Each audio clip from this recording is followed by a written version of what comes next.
S, ಈ ಸಾರಿ ಮೇ ಮೊದಲನೇ ವಾರದಲ್ಲಿ ಮಳೆ ಸ್ಟಾರ್ಟ್ ಆಗಿದೆ.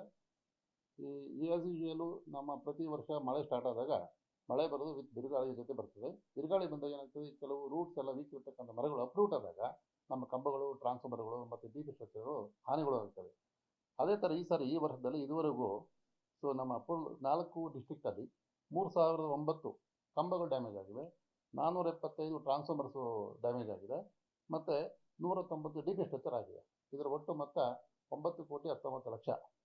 ನೀವು ಹೇಳಿದಾಗೆ ಕೆಲವು ಕಡೆ ಇನ್ನೂ ಕಂಬಗಳು ವಾಲಿವೆ ಅಂತ ಹೇಳ್ತೀರಿ, ನಿಜ. ಯಾಕೆಂದರೆ ನಾವು ಡೇ ಆ್ಯಂಡ್ ನೈಟ್ ಮಳೆ ಬಂದಾಗ ಕೆಲಸ ಮಾಡಿರ್ತಾರೆ. ಅಂದರೆ ನಮ್ದು intention first restore the power supply, ಕನ್ಸ್ಯೂಮರಿಗೆ ಕರೆಂಟ್ ಕೊಡಬೇಕು. ಈ ಓಲಿರ್ತಕ್ಕಂಥ ಕಂಬಗಳನ್ನ ಈಗ ಈ ಮಳೆ ಇಲ್ಲದೆ ಇದ್ದಾಗ ಎಲ್ಲ ಮಾಡಿ ರೂಟೀನ್ ವರ್ಕಲ್ಲಿ ಮಾಡ್ತಾರೆ. ಇಲ್ಲ, ಪ್ರಿಪರೇಷನ್ ಅಂದರೆ ನಾವು ಪ್ರತಿ ವರ್ಷ ಏನು ಮಾಡ್ತೀವಿ, ಪ್ರೀ ಮಾನ್ಸೂನ್ ವರ್ಕ್ ಅಂತ ಮಾಡ್ತೀವಿ, ಮೇಂಟೆನೆನ್ಸ್ ವರ್ಕ್ ಅಂತ. ಅಂದರೆ ಜನವರಿ, ಫೆಬ್ರವರಿ, ಮಾರ್ಚಲ್ಲಿ ಮಳೆ ಬರ್ಕಿನ ಮೊದಲೇ ಈ ಟ್ರೀ ಬ್ರಾಂಚಸ್ ಟ್ರಿಮ್ ಮಾಡ್ತಕ್ಕಂಥದ್ದು, ಮತ್ತು ಈ ಏನಾದ್ರು ಲೂಸ್ ಕನೆಕ್ಷನ್ ಇರ್ತಕ್ಕಂಥ ಜಂಪರ್ಸು, ಲೂಸ್ ಕನೆಕ್ಟರ್ದೆಲ್ಲ ಕರೆಕ್ಷನ್ ಮಾಡ್ತೀವಿ. ಆದರೂ ಸಹ ಈ ಮರಗಳು, ದೊಡ್ಡ ದೊಡ್ಡ ಮರಗಳು ಈ ಬಿರುಗಾಳಿಗೆ ಬಂದಾಗ ಅಪ್ರೂಟ್ ಆದಾಗ ನಮ್ಮ ಕಂಬಗಳ ಮೇಲೆ ಬಿದ್ದಾಗ, ಲೈನ್ ಮೇಲೆ ಬಿದ್ದಾಗ ಮಾತ್ರ ಡ್ಯಾಮೇಜ್ ಆಗುತ್ತೆ. ಅದರ್ವೈಸ್ ಬರೀ ಮಳೆ ಬಿದ್ದರೆ ನಮ್ಮ ಲೈನು ಕಂಬಗಳಿಗೆ ಏನು ಯಾವುದೇ ಥರ ಡ್ಯಾಮೇಜ್ ಆಗಲ್ಲ.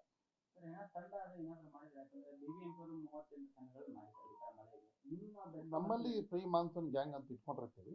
ಈ ಥರ ಬಂದಾಗ ಡೇ ಆ್ಯಂಡ್ ನೈಟು ಏನು ಇವನ್ ಡೇ ಕೆಲಸ ಮಾಡ್ತಕ್ಕಂಥ ಲೈನು ಸಹ ನೈಟು ಸಹ ಕೆಲಸ ಮಾಡಿ we will try to maximum as early as possible power supply restore ಮಾಡಲಿಕ್ಕೆ ಪ್ರಯತ್ನ ಪಟ್ಟು ಮಾಡ್ತೀವಿ.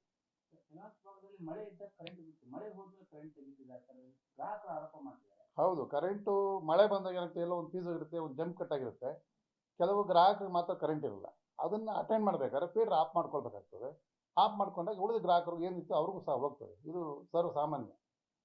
ಮಾಮೂಲಿ ಇವಾಗ ಮಳೆ ಇದ್ದಾಗ ಮಾತ್ರ ತೆಗಿಬೇಕು, ಅವರು ಮಳೆ ಹೋದ್ಮೇಲೆ ನೋಡಿ, ಬೇಸಿಗೆ ನಮ್ಗೆ ಅಷ್ಟೊಂದು ಸೆಕೆ ಇದ್ದರೂ ಸಹ ನಾವು ಲೋಡ್ ಜಾಸ್ತಿ ಇದ್ರೂ ಸಹ ಲೋಡ್ ಶೆಡಿಂಗ್ ಮಾಡಿಲ್ಲ ಬೆಸ್ಕಾಮಲ್ಲಿ. ಈಗ ಮಳೆ ಬಂದಿದ್ದರಿಂದ ಲೋಡ್ ಸಹ ಸಿಕ್ಕಾಪಟ್ಟೆ ಕಡಿಮೆ ಆಗಿದೆ. ಮೀನ್ ಟೈಮ್ ಏನಾದರೂ ಈ ಥರ ಈ ಹೇಳಿದಾಗೆ ವಾಲಿರ್ತಕ್ಕಂಥ ಕಂಬಗಳು ರೆಡಿ ಮಾಡಲಿಕ್ಕೆ ಅಥವಾ ಬೇರೆ ಕೆಲಸ ಮಾಡಲಿಕ್ಕೆ ಮಾಡ್ಕೊಳ್ಳೇಬೇಕಾಗುತ್ತೆ. ಅದರಿಂದ ಕನ್ಸ್ಯೂಮರ್ ಸ್ವಲ್ಪ ತೊಂದರೆ ಆಗ್ತದೆ. ಈ ಥರ ಈ ಸಾರಿ ಮಳೆ ಬಂದಿದ್ದಲ್ಲಿ ಯಾವುದೇ ಪ್ರಾಣ ಹಾನಿ ಆಗಿಲ್ಲ. ವಿದ್ಯುತ್ ಬೇಡಿಕೆ ಕಡಿಮೆ ಆಗಿದೆ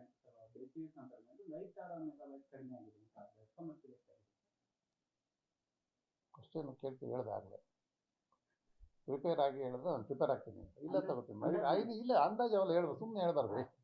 ಮೀಡಿಯಾಗಿ ಹೇಳಿದ್ರೆ ಕರೆಕ್ಟಾಗಿ ಕಟ್ ಮಾಡಿ ಎಡಿಟ್ ಮಾಡ್ತೀವಿ. ಬೇಕಂತ 5 ನಿಮಿಷ ತರಿಸ್ತೀವಿ. ಕರ್ನಾಟಕ ಏನು ಬರ್ತದೆ 50% ನಮ್ಮ ಬೆಸ್ಕಾಮ್ದು ಇರ್ತದೆ, ಉಳಿದು ಆಲ್ಮೋಸ್ಟ್ 50% ಉಳಿದವ್ರಿಗೆ ಇರ್ತದೆ. ನಮ್ದು 8,232 ಇತ್ತು ಏನು ಮಾರ್ಚ್ 24 ಮಾರ್ಚಲ್ಲಿ. ಈಗ 6,200 ಮೆಗಾವಾಟ್. ಎಷ್ಟು 6,000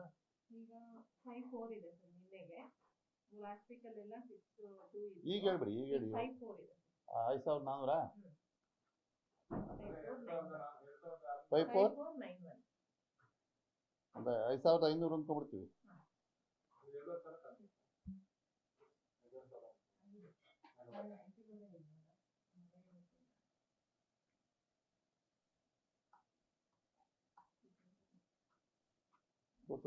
ಮೆಗಾವಾಟ್ ಕಡಿಮೆ ಅಲ್ವಾ? ಡಿಮ್ಯಾಂಡ್ ಅಷ್ಟೇ. ಡಿಮ್ಯಾಂಡ್ ಎಷ್ಟು ನಾವು ಡಿಮ್ಯಾಂಡ್ ಇದೆಯೋ ಅಷ್ಟು ಕರೆಂಟ್ ಕೊಡ್ತಾ ಇದ್ದೀವಿ. ಏನು ಲೋಡ್ ಶೆಡಿಂಗ್ ಮಾಡಿದ್ರೆ ಆವಾಗ ಡಿಮ್ಯಾಂಡ್ ಇಷ್ಟಿದೆ 5,000, ನಾವು 4,000 ಕೊಡ್ತಾ ಇದ್ದೀವಿ. 1,000 ನಮ್ಗೆ ಶಾರ್ಟೇಜ್ ಅಂತ ಅವಾಗ ಹೇಳ್ಕೋಬೋದು. ಎಷ್ಟು ಡಿಮ್ಯಾಂಡ್ ಅಷ್ಟು ನಾವು ಸಪ್ಲೈ ಮಾಡ್ತಾ ಇದ್ದೀವಿ. ಪ್ರಾಬ್ಲಮ್ ಪ್ರತಿ ವರ್ಷ ಮಳೆ ಬಂದರೆ 6,000-7,000 ಮೆಗಾವಾಟ್ ಬೇಡಿಕೆ ಇದೆ. ಈ ಸಾರಿ ಜಾಸ್ತಿ ಇತ್ತು. ಈ ಸಾರಿ ಸಮ್ಮರಲ್ಲಿ ಟೆಂಪ್ರೇಚರ್ ಜಾಸ್ತಿ ಇತ್ತು. ಮಳೆಗಾಲದಲ್ಲಿ ಕಡಿಮೆ, ಅಗ್ರಿಕಲ್ಚರ್ ಯೂಸೇಜ್ ಎಲ್ಲ ಕಡಿಮೆ ಆಗ್ತದೆ, ಮತ್ತು AC ಫ್ಯಾನ್ ಎಲ್ಲ ಯೂಸ್ ಮಾಡ್ತಕ್ಕಂಥ ಕಡಿಮೆ ಆಗ್ತದೆ. ಅದರಿಂದ ಆಟೋಮೆಟಿಕ್ ಕಡಿಮೆ ಆಗುತ್ತೆ. ರೆಕಾರ್ಡ್ ಬೇಗ ತಗೊಂಡ್ಬೇಕು. ಇದೆಲ್ಲ ಇನ್ನು ಜೂನ್ ಜುಲೈ ಇನ್ನೂ ಕಡಿಮೆ ಆಗ್ಬಿಡ್ತದೆ. ಅದ್ರಲ್ಲಿ ಕೋಲ್ಡ್ ಜಾಸ್ತಿ ಆಗ್ಬಿಡುತ್ತಲ್ಲ, ಅಗ್ರಿಕಲ್ಚರ್ ವಿಪರೀತದೆಲ್ಲ ಕರೆಂಟ್ ಅವಾಗ. ಅವ್ರಿಗೆ ಬಿಟ್ಟು ಇಟ್ಟಿರ್ತೀನಿ, ತರಗಿ ಫೋನ್ ಮಾಡ್ತೀನಿ ನಿಮಗೆ. ಹ್ಞೂ ರೀ, ಎಷ್ಟು ವರ್ಷದ್ದು? 5 ವರ್ಷದ ಸಾಕಾ? ಒಂದು 5 ವರ್ಷದಲ್ರಿ ಲೋಯೆಸ್ಟ್ ಎಷ್ಟು ಅಂತ ತಗೊಂಬ್ರಿ. ಹೈಯೆಸ್ಟ್ ಈ ವರ್ಷದ್ದೆ, ಲೋಯೆಸ್ಟ್ 5 ವರ್ಷದಲ್ಲಿ ಎಷ್ಟು ಅಂತ ಹೇಳ್ತೀನಿ. ಓಕೆ, ಅಷ್ಟಲ್ವಾ? ರೈಟ್.